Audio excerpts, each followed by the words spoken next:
The Maasai are one of the largest ethnic groups in Burkina Faso, numbering over 6 million people, and they're composed of a number of different peoples, including the Garunsi, Lobi, and Bobo, who mainly speak the Moray Dagbani language of the Atlantic branch of the Niger-Congo phylum.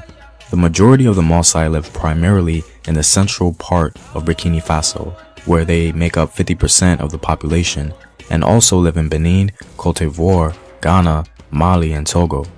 The Mossi emerged in the 15th century as invaders from northern Ghana whose use of cavalry allowed them to conquer most of the peoples in Burkina Faso. The Mossi, relative to the other Africans in the region, are a new ethnic group comprised of various peoples. The elite within Mossi society are the ones who claim descent from the legendary Princess Yanenga from northern Ghana and a Mande hunter. Princess Yanenga was renowned for her beauty and her skills as a horsewoman, and she participated with her father's soldiers in defending their lands against attack. Her father forbade her to marry, locking her up to prevent her acting against his will. She escaped, fought heroically in battle, and rode north until she met a famous elephant hunter named Riale. They fell in love, married, and had a son.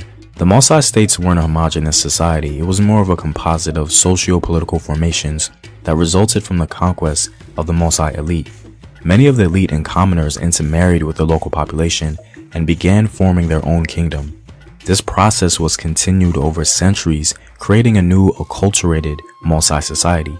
Strictly speaking, the Mossi people were simply the holders of political power in the various Mossi kingdoms. The elite within Mossi society were the ones claiming descent from Yanenga. They were called the Nankomsi, meaning right to rule, and the people they conquered were called Inyonyosi, meaning the ancient ones. It's very interesting that the Mossi have a very respectful way of referring to the peoples they defeated in battle, essentially the people we would deem their enemies. It seems as though they honored them and humanized them, and by doing so, they were able to rule more peacefully. Their philosophy is that these people were here before them and are the true owners of the land and have, for the most part, cultivated it. Therefore, they're referred to as the Tangabisi, or the people of the earth. They're not vanquished in Mossi society, but incorporated. It's a very different paradigm to what we may be familiar with historically. The Mossi established a number of kingdoms, though they recognized the supreme authority of the Moko Naba, who ruled from his capital. The Moko Naba ruled through a council of Naba, or chiefs. They were able to maintain their independence from the Songhai, a feat that was very impressive, and they had a fierce reputation as being excellent warriors and great horsemen. Their cavalry was on par with the larger empires of Mali and Songhai. They gave a lot of trouble to both of these empires, and even sacked Timbuktu at one point. The Mossi's opposition to the larger African states of Mali and Songhai had a very strong religious component to it, as the Mossi refused to convert to Islam. They practiced a traditional African religion which they held very dear. This drove them in their resistance and gave them much success. In fact, they were among the first to not only refuse Islam, but be successful at it. Interestingly enough, after the fall of the Songhai Empire after the Moroccan invasion, the Moroccans could not at all control Mossi territory and had to withdraw back into Timbuktu. The people within Mossi society resisted conversion to Islam until the arrival of the Dula or Jula, Mande traders from Mali in the 17th century. The Mossi are renowned for their elaborate masks, which are made primarily by the Inyonyosi and usually used in funerals or mounted on guard crops. Mossi masks are not usually worn, but are passed down from one generation to another. There are three main types of masks, including animal and human forms representing ancestors or clan totems. In some regions, women and children are forbidden from ceremonies where masks are brought out to be viewed. Mande traders introduced the art of cotton and silk weaving in the 17th century, and the Mossi have become expert weavers. Weaving is considered mostly a male occupation, and the cloth is dyed with indigo, producing pieces of alternating undyed white strips and blue dyed strips. Well, I'm all out, guys. If you like these videos and want to help in its continued production, consider supporting the home team on patreon.com. The link is in the description box below. Know thyself. Remember your ancestors. Peace. The Black Revival of Learning. Songhai's greatness was due to something more than the remarkable expansion of its empire over a territory larger than the continent of Europe. That was great, But greater by far was the grand scale in which the revival of learning spread among the blacks of West Africa, the Western Sudan, or land of the blacks. Three of the principal centers of learning were Jenne, Gao, and Timbuktu. At the head of the educational system at Timbuktu was the world-famous University of Sankore, drawing students from all West Africa and scholars from different foreign countries. It was especially noted for its high standard of scholarship and therefore exacting admission requirements about which there were some complaints. The university structure consisted of 1 faculty of law, 2 medicine and surgery, 3 letters, 4 grammar, 5 geography, 6 art. Here, art had to do with such practical things as manufacturing, building, and other allied crafts. After the basic training, the expertise required was through traditional apprenticeship systems in the various craft guilds. There were thousands of students from all parts of West Africa and other regions. We have no record of the exact number. The accounts also mention the larger number of scientists, doctors, lawyers, and other scholars at the university without giving the exact number, perhaps not considered necessary in the 15th and 16th centuries. And there's something else that simply had to exist underneath the university system, for which there was no record, account, or even a passing reference. This was the West African elementary and secondary school system, without which there could not have been a University of Sankore with such high standards for admission. Welcome back. Welcome back. Welcome back. Happy Monday. Welcome back to On the Shoulders of Giants. I am Joseph Ward, and I'm continuing my reading of Chancellor Williams' book, The Destruction of Black Civilization. And I'm picking up on page 219 at the top of the page, The Revival of Black Learning. This is the second half of the video on chapter. What chapter is this? This is chapter 8. Yeah, chapter 8, page 219. All right, let me get back to where I was. Did I say? Yeah. All right. So also make sure y'all like this video, comment, subscribe, and share. Please like, comment, subscribe, and share so as many people as possible can see this information and get this information, because the pieces of the puzzle that's being put together in this reading is fantastic and amazing. I recommend this book for everybody. So you can get this book in my description. Go to my Amazon influencer link and click on the link, and that way you can support Chancellor Williams, support myself, and support yourself. Everybody win. It's a win-win-win situation. And shout out to the brother Home Team History, one of my favorite YouTube channels. I have the link to his YouTube channel in the description. One of my favorite YouTube channels, a lot of great information similar to mine, but it's an amazing YouTube channel. Shout out to the brother Home Team History. And he did a great job of putting this video together, because what we're going to learn about in this video is the fall of Songhai going into the rise of the Mossi, and why the Mossi was so feared. As you can see in the video, the brother talked about how the Mossi were stout at resisting Islam and stout at resisting all type of invaders trying to come in and dominate them, take over their land, but also indoctrinate them in their ways of living and their ways of seeing the world, religion, and all those things there.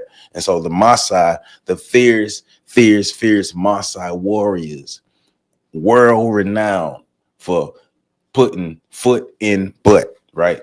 And he also got into the origins, or the origin story of the Mossi, coming from Queen Yaninga, and I forgot the name of he said the name of the prince, but I forgot the name of the prince. But Queen Yaninga is considered the mother of the Mossi. And you know, the Mossi, as we're going to read, are people who took no jump from nobody. And resistance, they took the word resistance literal. Matter of fact, they took the word resistance to a whole new level. It was about standing their ground, not letting anybody come change their ways of living, working together, sticking together. They had a code of conduct. They had principles and tradition and customs that was so entrenched that they were not going to be uprooted. And if they were going to be uprooted, you were literally going to have to execute them, right? And we know the Mossi today still have that lure about them. And so that's what we're going to get into. But we're also going to see how the spread of Islam further negatively affected West Africa. Remember, we have the Sahara that's encroaching on the land in Africa from the north. You have the Asians, the Arab, and Islam coming from the east, and you have the Europeans coming from the west. So Africans, they almost all sides, they have foes coming in, have things that can destroy them. And so we're talking about people who were strong enough to resist, strong enough, that strength, that inner strength, that group strength, that pride, that love that they have for themselves. They love themselves, the people in their land, so much that they were willing to shed blood for it. We got to get back to that. We got to get back to that. So picking up on page 219, at the bottom of page 219, the last paragraph. As we have shown, the Muslim religion and its Arabic language have spread over much of West Africa and had been embraced particularly by Black rulers, notables, and merchants, along with the immediate followers of all of these. The masses held on to the African religion, although thousands of these also find it expedient to pass as Muslims in towns and cities. The Arabic language, unlike any other in the world, had a three-way advantage in its spread. Like Latin in Europe, at the time, it was the language of religion and learning. Let me read that again. The Arabic language, like any other in the world, had a three-way advantage in its spread. Like Latin in Europe at the time, it was the language of religion and learning. But unlike Latin and Arabic, it was also the language of trade and commerce. Religion, learning, trade, and commerce. This last use made it more widespread among the Blacks than it would have been otherwise. Arabic, therefore, was the language used by Black scholars in West Africa, whether they were Muslims or not. But the study of the Islamic Quran, law, and literature was at the core of the university's curriculum. And all this made the widespread revival of learning in Africa appear to be an entirely Muslim affair when it was African in nature, right? The fact is that the thirst for learning was so compelling that the introduction of any written language after the loss of their own native writing was welcome and godsend, was welcomed as a godsend, excuse me. To be able not only to read and write again, but also to advance to higher education was far more important to Africans than the vehicles of religion and media, whether Muslim or Christian in orientation. For the Muslim and Christian missionaries, religion was the main objective, but for most Africans, education was the main objective. It may not be without significance that the Renaissance in Africa occurred at the same time it developed in Europe between the 15th and 16th centuries, and that both Europe and Africa Islamic sources were the catalyst. I'm going to read that again. It would not be without significance that the Renaissance in Africa occurred at the same time it developed in Europe, between the 15th and 16th centuries, and that both in Europe and Africa, Islamic sources were the catalyst. For the Arabs, like the early Greeks, had advanced their civilization by systematically drawing heavily on the cultures of pre-existing civilizations with which they came in contact as they spread out from the deserts of Arabia to distant lands. They entrenched and expanded their own language in a well-organized enterprise and copying the most important literature they could find. The most important classical manuscripts had disappeared from Europe entirely during the so-called Dark Ages. The only sources extant were the copied and preserved by the Arabs, and without which scholars generally agree the great European Renaissance could not have occurred. So, I mean, we know that the Moors went into the Iberian Peninsula led by Tariq ibn Ziyad. They went into the Iberian Peninsula in 711 AD. They conquered the Spaniards. They conquered the Europeans there, took over, and had a whole renaissance because they introduced learning, science, technology, mathematics, all types of stuff, and bathing. Let's not forget bathing. They introduced bathing. But one thing that Chancellor Williams is getting at is the Islamic scholars did a good job of preserving the history. And because they preserved the history, they were able to retell the history. And so that made it seem as if Islam were the originators. So what he's getting at is Islam is not the source of Timbuktu, Jinnah, Gao. the University of Sankore. These worldwide universities, like we're talking the first university in the world that was like Harvard. Harvard is a ripoff or is a wannabe example of the University of Sankore. So think about the prestige that Harvard has worldwide, or Oxford, like they have worldwide. This was Sankore, just to put it on the scale, right? But grander.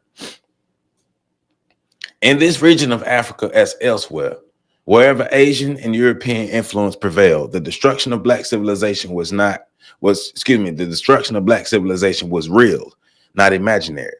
But in this widespread destruction, something was generally missed, enough to give posterity a clear idea of the state of things that were. So of the period, only three great black writers escaped the blackout: Muhammad Khati, Rahman E. Sayyad, and Ahmad Babo. Who were the others? Babo, the last black president of the University of Sankore, tried to tell us in his series of biographies, but these two were destroyed along with 40 other works, which he was the author. There seems to be no question at all about Babo being the greatest and most prolific African writer and scholar of the 16th century.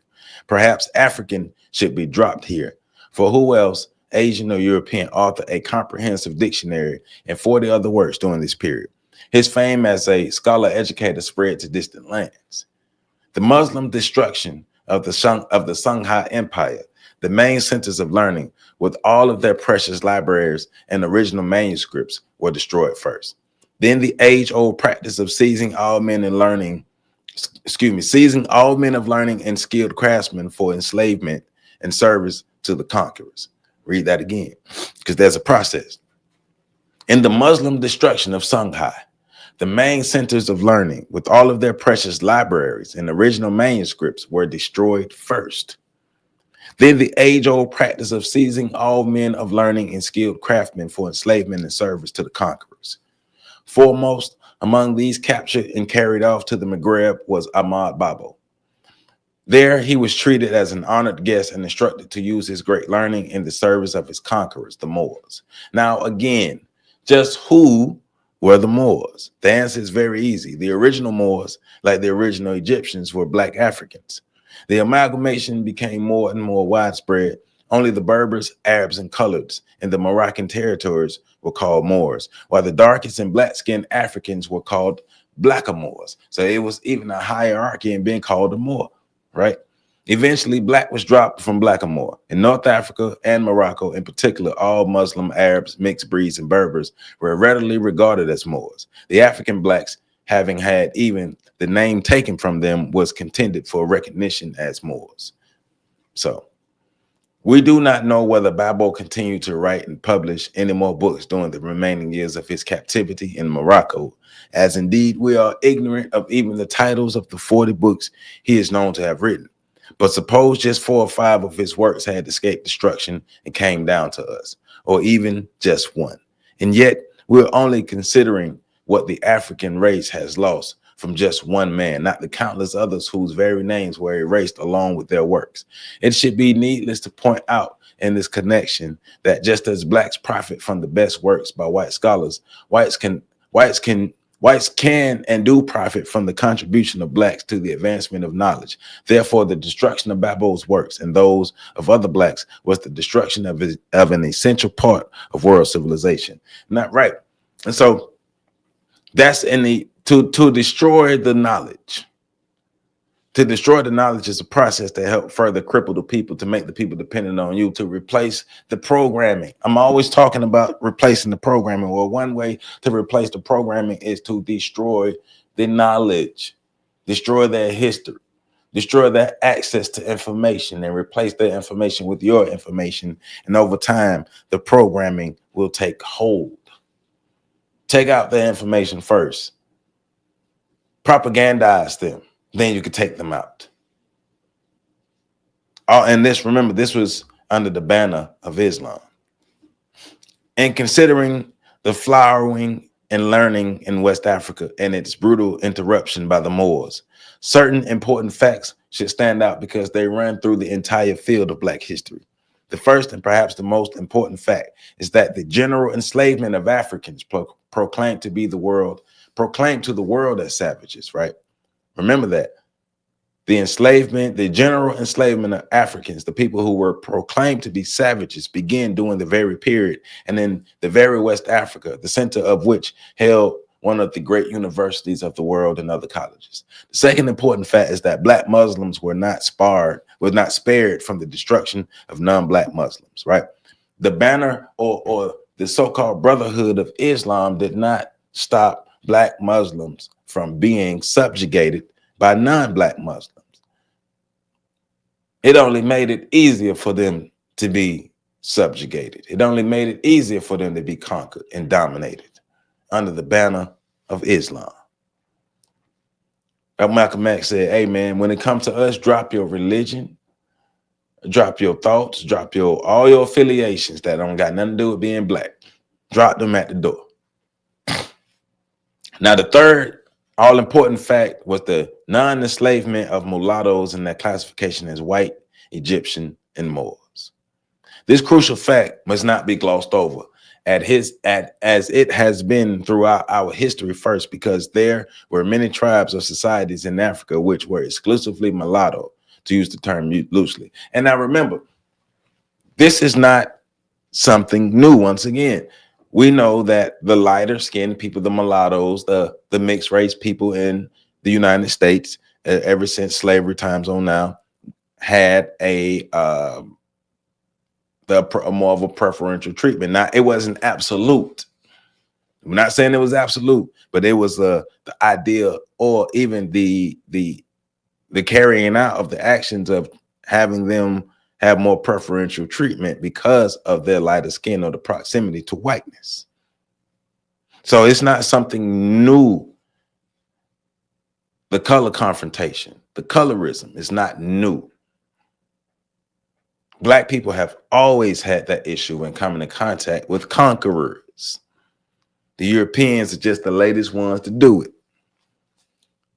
Nothing was more characteristic of the mixed breed clans, tribes, and societies than their unceasing efforts to emphasize their separate identity and their constant fear of being considered Negroes or Black Africans. See, they don't even want to be considered Black because they understand the privilege that they get.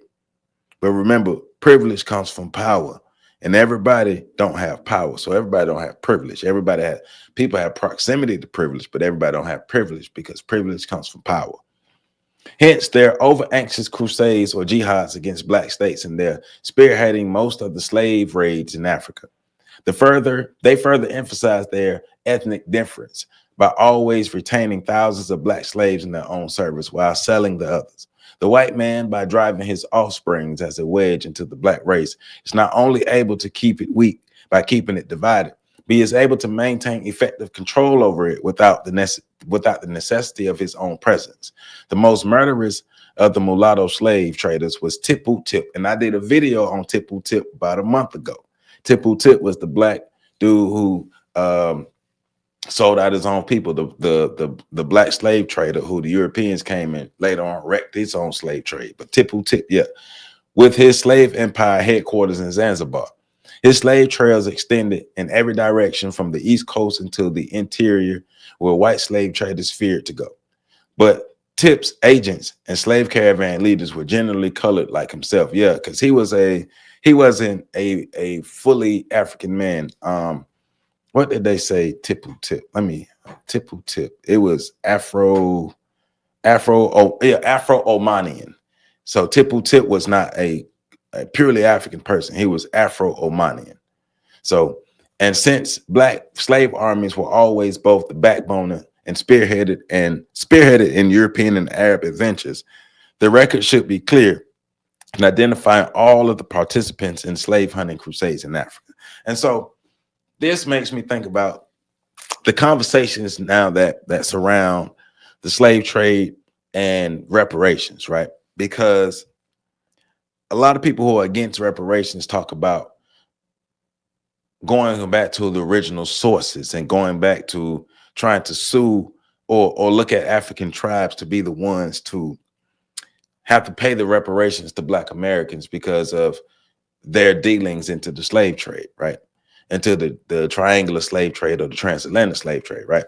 But that's where knowledge and understanding comes from. Yes, a system of servitude has always existed throughout humanity, but that has never stopped other people from getting reparations, right? But a system of servitude has always happened. But if the transatlantic slave trade did not exist, the original indentured servitude in Africa would have continued, and we wouldn't be here where we are right now. Europe wouldn't have been able to rise the way it rose off of the backs of slaves.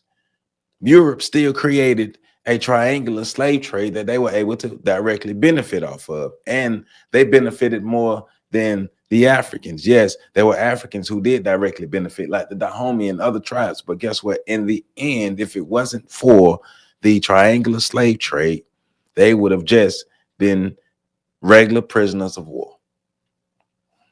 So the Black Muslim triumph in the end. Sonny Ali was succeeded by Sonny Baru in 1492. He refused to compromise with Islam at all, defended the African religion, and thereby lost the support of the towns and cities which were the centers of Muslim power. He was deposed after a year, thus paving the way for Sonny Ali's chief master, greatest general, and most ardent and sincere Black Muslim, Muhammad Toure. And I have videos on Sonny Ali and Muhammad Toure on this channel. Make sure you check them out. He became emperor in 1493. Muhammad Toure became emperor in 1493 with the military title of Askia Muhammad, right? He matched Sonny Ali not only by reigning 35 years, but extending the empire eastward over the Hausa states across northern Nigeria, northward over the Sahara beyond the Tagaza salt mines, and westward to the Atlantic Ocean. He had earned the name by which he was best known, Askia the Great. At the age of 80, he was deposed by his eldest son in 1528, and died 10 years later. His successors were generally weak and had short reigns. Weak leaders and short reigns led to internal conflicts and social, political, and economic disorganization. Weak leaders, and stupid followers. Weak leaders and weak followers. Weak leaders and weak followers with short range led to internal conflicts and social, political, and economic disorganization. These conditions were signals for revolts by conquered states and attacks by others. In 1582, the Hausa states regained independence, and within a few years, the Mossi states renewed their attacks. The Sultan of Morocco, Moulay Ahmad, now saw his opportunity to capture the salt mines of Tagaza and the gold of Songhai. Armed with guns and cannons, then unavailable to African armies, the Moroccans met the army of Songhai under Askia Ishkaks at Tundibi. And that happened in 1594. Spears and arrows had to give way to gunfire. Therefore, the Songhai forces split up into small units to harass enemy garrisons and outposts and surprise attacks. These attempts to dislodge the invaders lasted over 70 years, but Songhai of glorious memory was no more. The armies of Islam continued their triumph march in Africa, destroying its basic institutions wherever they could do so. And remember, Islam swept its way throughout Africa, from the east to the north to the west, from the Red Sea to the Mediterranean to the Atlantic. Islam swept throughout Africa. But Islam was not without a foe. Islam was not without a group of African people that said, hold up, we are known for putting foot in butt and going ankle deep, and we are the remarkable Mossi. They never called it an empire. They called it the Mossi states. We let it go at that, but it was, in fact, an empire if the same definition is applied as it is in other areas of the world. It was a union of kingdoms, similar to other core groups whose expansion proclivities create empires. It differed remarkably in the patterns of centralized authority. The traditional African political system of local autonomy was maintained in the independence of the individual states that made up the empire. There were 5 core kingdoms: Ouagadougou, Yatinga, Fadagruma, Imprusi, and Dagomba. Each had become a kingdom independently of others, each as powerful as the other. Therefore, the union of these states was inspired by the bonds of kinship and common Maasai origin. Although located southward between the great arms of the Niger River and almost surrounded by the expanding empires of Mali and Songhai, neither was able to subdue and bring the Maasai within their empire. Quite the contrary, with the greatest and most dashing cavalry forces in Africa, the Maasai carried war to them. The Maasai Nation was another case study because it is also a typical example of migrating blacks who united to form a new and larger political entities, conquered the people whose homeland they invaded, and at the same time showed wide cultural variations while holding steadfastly to the fundamentals of African constitutional principles. They were reflected not only in the political organization of African states, but also in the conquerors' respect for the land rights of those whose original homeland it was. In short, the rights of the conquerors did not include ownership of the land, a fundamental constitutional principle. And that's the difference between the African mindset and the African way of living and the European way of living. Yes, we're going to come in and we're going to take over this land, but we're not going to take over the land to the point where this is our land and we own you all and we own the land. We're here and we exist here, but we're going to exist here in harmony with you. And, you know, it's not all good, but it's not all bad, right? I have emphasized the difference between two types of migrations: the slow and almost leisurely movements of people over countless centuries because of the no longer tolerable conditions of climate and soil, and the steeped up migrations amounting to refugee flights because of increasing invasions from Asia and Europe. And these later causes in which we are now dealing, they increased as the Arabs overran the eastern Sudan and became a period of crisis between the 12th and 17th centuries. This was the long period during which migrating blacks undertook to form new and stronger states all over the continent and succeeded, while other refugee blacks found themselves in areas where just to survive at all required all the energy they could muster from day to day. Progress. What progress? How progressed, right? But blessed were the Maasai. By 1500, they had become a dominant power and one of the most industrious nations of the period. Africa-wide concept of the basis for legitimate rule was held to as a means of social control and national unification, as well as the basis for all authority, high or low. As elsewhere, it all traced back to the founders of the nation, and this Orandrago or Rubri, and I'm probably messing them name, but Draogo and Orubi. They are the Nam, or the God-given power to lead men. All of their descendants should inherit this power and therefore inherit the right to rule. Implicit in this, or certainly in the ideas developed from it, was the right to conquer and rule. The idea of royalty evolved from the same source, further illustrating how a fact and a commendable idea such as honoring the founders of a nation may be elaborated through time to a grand old myth. But the Maasai land, the Nam, seems to have been carried to extremes. Everyone seeking recognition or even a minor office claimed to have the Nam. This bestowed the title of Naba, ruler so-and-so. The extent to which the political structure was based upon the Nam made Maasai society somewhat unique among African states. Since Nabas of the 5 core states claimed equality and were all fiercely independent in both spirit and action, the early contests were over what state should become the leader of them, and all provide the Mogho Naba, the king of kings. So the Mogho Naba is the king of kings, right? Ouagadougou finally won, although it was not senior in the Nam line of descent. It won because it had become the center of economic activity and therefore national prosperity. And because the Ouagadougou people outdid themselves in screaming praise songs for the Naba, who was the ruler of the whole world. His dominion were boundless, and he was God's son and therefore sacred. No one must look upon his face. All must prostrate themselves before him. Supreme justice can be found only in the Mogho Naba, all of which was too much for the other states to overcome. The Ouagadougou Naba thus became the Moko Naba of the United Maasai Kingdoms, principalities and chiefdoms, each of which was virtually autonomous. The Moko Naba had no real authority outside of his own Ouagadougou kingdom.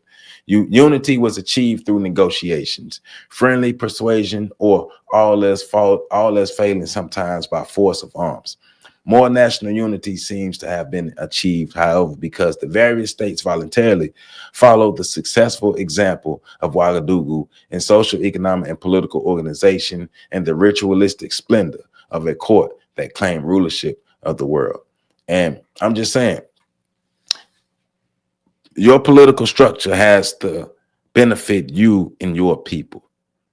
The political structure has to benefit the whole of the people.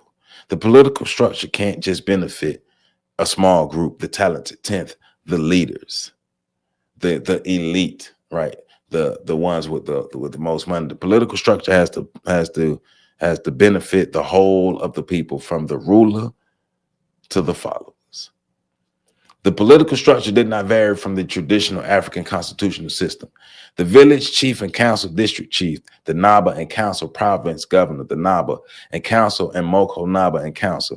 The Widi Naba, the prime minister, was next in authority under the Moko Naba, which each important minister in the national government was also the Naba or governor of a province, another variation from traditional practice. There were other variations, some were highly important. One was minister of Muslims. For unlike so many other African societies, the migrating Maasai had learned something from the history of the blacks and their relations with Arab and Berber people. No foreigners could settle in Maasai territory. But since the Maasai themselves were great traders, they needed the far-flung outlets which the Muslims everywhere controlled. Muslim traders were therefore admitted into the country under the strict supervision of the Ministry for Muslims. All Muslim activity was restricted to trade. The religion of Islam was rejected, its teaching of conversions to it forbidden. In short, the Maasai saw Islam and Christianity as the white man's vehicles of conquest. It was the only black nation to see this in time. Indeed, Maasai prophecy held that when the first white man appeared in the land, the nation would die. The prophecy said when the first white man appeared in the land, the nation would die. That time had not yet arrived. The Maasai policy of excluding whites or rigidly limiting their number and controlling their activity in the country further illuminates the African experience that is already so clear that it should require no additional light. All African states that begin to develop again after the great dispersions, rebuilding and expanding, were prosperous and advancing as black states as long as they barred the relentless aggressive whites from their countries. And their destruction became certain only when they abandoned this policy and let the Asians and Europeans in. Only on this, the record is entirely clear. The Maasai held on steadfastly to their own African religion and African institutions and survived over 500 years, survived into the 20th century until it was finally overran by France, right? So their political system, highly democratic, was unsurpassed by any state elsewhere in the world.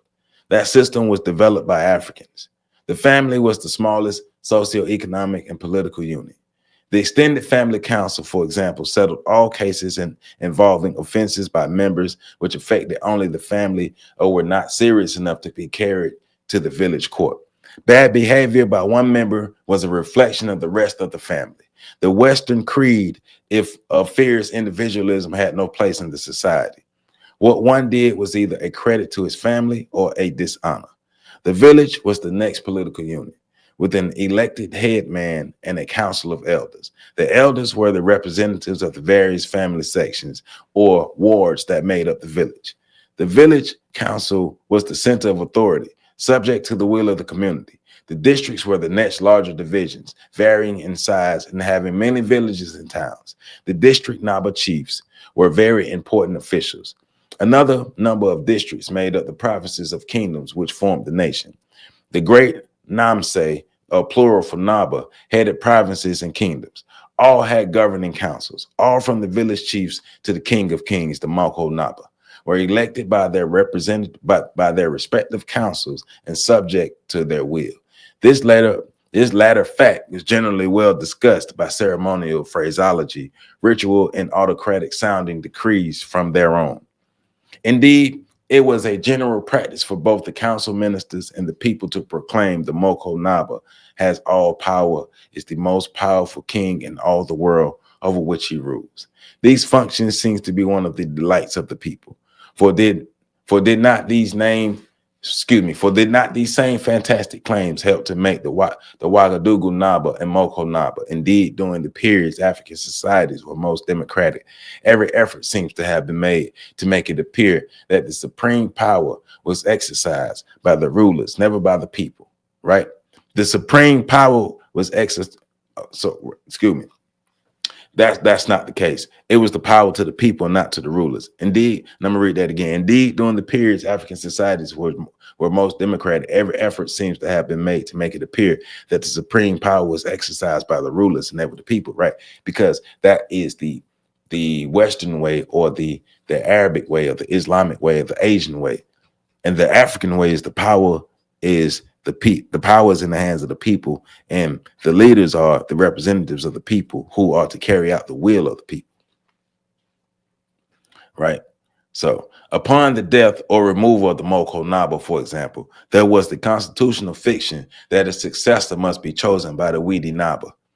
And the Widi Naba made the public proclamation with all the ceremonial prompt and splendid ostentation, benefiting one charged with such an awesome responsibility, that of naming the next emperor. Yet everyone knew very well that the Widi Naba was merely announcing an election that had already been made by the Council of the State. In addition to these councils on various local levels, the Massa developed another way of controlling the behavior of rulers. This was the practice of moving from one unsatisfactory village or district to a more favorable one. Whole villages might move from one district to another. No district chief could afford this district reflection upon his ability to keep the people, the most important of his inaugurational oaths. It also tended to undermine the economy of his area. So they had checks and balances in place for the rulers. If you think that you are going to have some kind of dictatorship or some kind of authoritarian power over the people and just rule with some iron fist, and everybody just do what you say, and it's for the greater good of you and not for the greater good of the people, we would just up and leave you, fool. Checks and balances, something Black America doesn't have in place. And why I read that and why I like reading this and a lot of these books is we're talking about structure. All people need a structure for the people to follow. We have no structure. Everything is all willy-nilly in disarray. It was a basically farming society. A superficial or even a non-expert look at the reddish brown soil will lead one to think that this would or could not be a land for a flourishing agriculture. It gave the lie to many. It gave the lie to my description of what an appearance seemed to be unproductive land in other parts of the continent. Hard brown soil robbed of its topsoil and moisture. Here in the Mossi states, just about everything grew: cotton, millet, wheat, corn, peppers, yams, rice, peanuts, cola nuts, onions, tobacco, etc. The industries included tanning, fine leather works, cloth making, basketry, straw hats, iron, lead, and antimony, and copperware, mats, jars, pots, pans, soap, and dried fish. All of this production meant that the 6 caravan routes that crisscrossed the country were the highways for a thriving export and import trade. They imported salt, coffee, tea, perfumes, carpets, fine robes, and other things needed, such as needles, which they themselves did not produce. Cotton and cotton cloth seemed to lead in the Mossi export trade for a very long time. See, Black cotton is not something that just tied to Black people, the history of Black people in the world just through slavery. Cotton was actually used as a product outside of slavery as well. Honey was also an important part of the market, but I do not know whether it was found wild in abundance or was derived from a cultivated beehive industry. There were taxes levied on all trading transactions on the caravan transports throughout the country to other lands, and on foreign traders in the local markets throughout the country. The people paid an income tax in the form of a percentage of farm produce and harvest time or other commodities, right? So The Mossi they got their stuff going on over here. But old Whitey, here come Whitey sticking his head in because the Mossi, right? Meanwhile, Europeans were closing in on the continent and had the Mossi state surrounded. The British on the Gold Coast and in the Ashanti to the south. The Germans next door to Togoland, while the French were pressing down from the north to the Ivory Coast on the west. All had their agents busily gathering as much data as they could about this powerful and overly proud black nation. At first, the agents had to operate from the outside. Dupius of Ashanti, Coel from Sierra Leone, and Carus from Togoland. There were many others. Carus, a German in Togoland, was supposed to be the first European to slip into the country with the caravan. The great prophecy was now about to be fulfilled.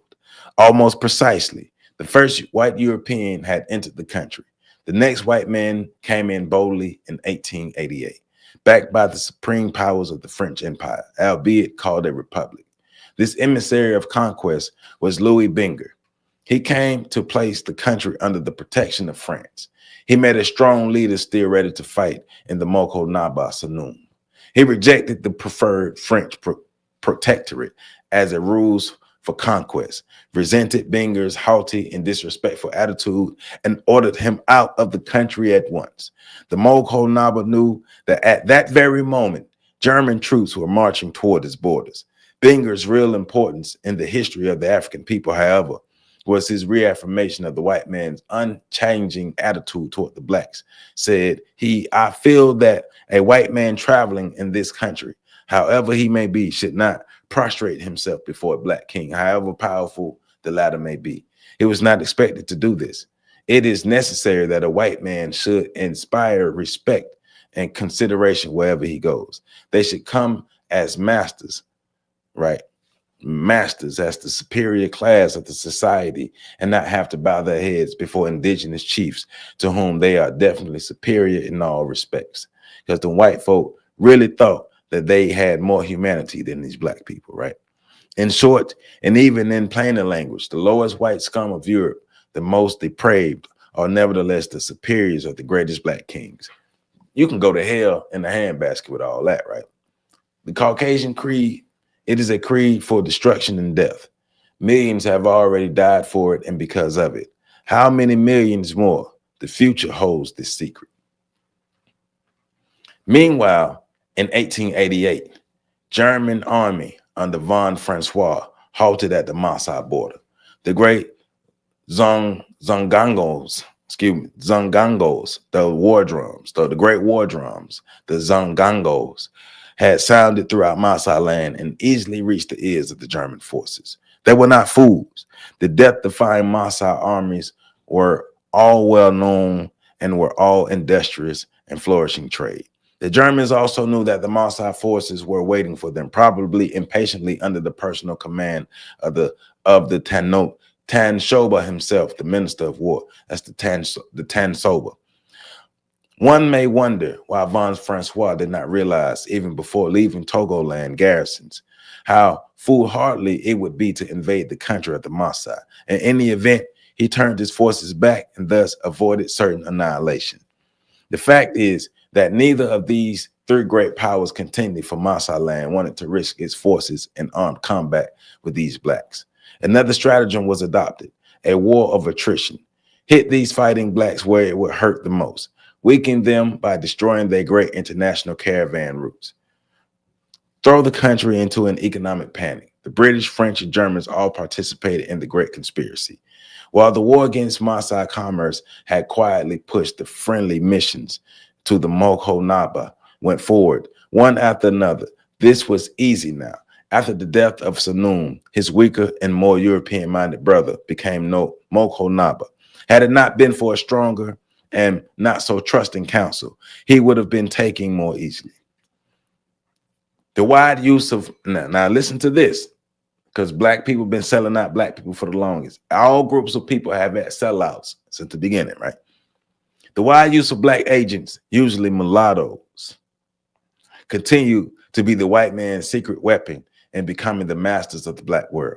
When the blacks were on top, they could pose as loyal members of the black race. As many of them were, in fact, or they could, having white blood, ally themselves with the whites and serve their interests. The whites always made this both easy and attractive, not only by emphasizing their superiority by blood, but by giving them better education and economic opportunities than blacks under the constant survival pressures could ever hope to achieve. This system became worldwide. Excuse me. This system became worldwide in dividing the race and creating hostile color bars within it. Right? The system became worldwide in dividing the race and creating hostile color bars within it. For since the mulattoes had a better education and therefore a higher income than their black half brothers and sisters, they, like the whites, regarded this superior social and economic status as the index of inherent superiority itself. Here, superiority seemed to be a demonstrated fact of life, not a theory, right? And that was why the mulatto or Creole George Ekman Ferguson from Sierra Leone, now playing the role of a loyal black African, was able not only to reach the Noko-Naba without any trouble, but even to negotiate a treaty on behalf of the British, something that all Europeans had been unable to do. The internal situation was changing. The fierce spirit of nationalism that diverted the German Togo threat had somehow declined. Now the shadows lengthened. The whites had also been busily building up and training strong black armies. Blacks trained to hate, kill, and conquer blacks. Blood of blacks was to sprinkle and further darken the pages of their history. The French were the most efficient in this development. The baffling phenomenon of blacks more readily fighting and dying for the white man's cause than they are ever for their own. Indeed, Africa was conquered for the whites by the blacks, for therefore kept under colonial control by black police and black soldiers. Very little white blood was ever spilled. Black troops, small staffs of white officers, and a core group of European soldiers. Instructions were strict and brief. Always use the blacks. Keep European forces in reserve or in the rear. And so it was that in July of 1896, a French lieutenant named Voilet and his staff led a strong army of black cavalry and infantry across Mossi borders to battle their way to Ouagadougou. The last of the great black states in West Africa was now making its last stand under Noko-Naba Wabogo, who seemed to grow in courage as his country collapsed all around him. In 1897, the French, unable to secure the surrender of the Mossi leader, who continued to elude them and stage counterattacks, finally appointed a Noko-Naba who would save them. Mossi guerrillas continued the war from the bush year after year, long after all hope for victory was gone. They were fighting on just as though they did not know that the first white man had long since come and that therefore the nation had died. They fought on because while the empire passed, the deathless Mossi spirit lived on. And witness whereof their own Noko-Naba, the last of the elected line, fought with them side by side the bush and never surrendered to France. And that will conclude our reading for this video of chapter 8 of Destruction of Black Civilization by Chancellor Williams. And that was pages 219 to 234. And we learned about the fall of Songhai, the fall of Sankore, Jene, and Gao, the fall of Timbuktu, which led to the rise of the Mossi, but also the fall of the Mossi by 3 European powers, the British, the German, and the French. 3 European powers had to come together to go against the Mossi and ultimately weaken them. So the French was able to take over. But the Mossi, the mighty Mossi warriors were able to fight, resist Islam, resist outside customs, resist Christianity, retain their African customs, their culture, their sanity, their minds, their African-centered consciousness, and fight to their death. It starts in the mind. It starts in the mind, and it has to be in your heart. Africanness has to be in your mind and your heart. Remember, like this video, comment, subscribe, share. Like this video, comment, subscribe, share. The link to the Home Team History YouTube channel will be in the description. And I love you all. Make sure you get your copy of Destruction of Black Civilization if you don't have it already. Thank you to all the support for the comments and the well wishes for the Black History School. We moving forward. We got a great project that we're putting together for you all. So I can't wait till we show you all. And we have a Black History movie coming up on February 22nd here in Tallahassee at Carter's Corner. February 22nd at 6 p.m. We have a Black History movie night that we got going on. So I can't wait to it. I'm excited. I love teaching. I absolutely love teaching, and I love spreading this information to the children that I have a chance to make an impact on. So I'm just blessed. I'm just blessed. And I love you all. Y'all make sure y'all have a blessed day. And I see y'all on the other side.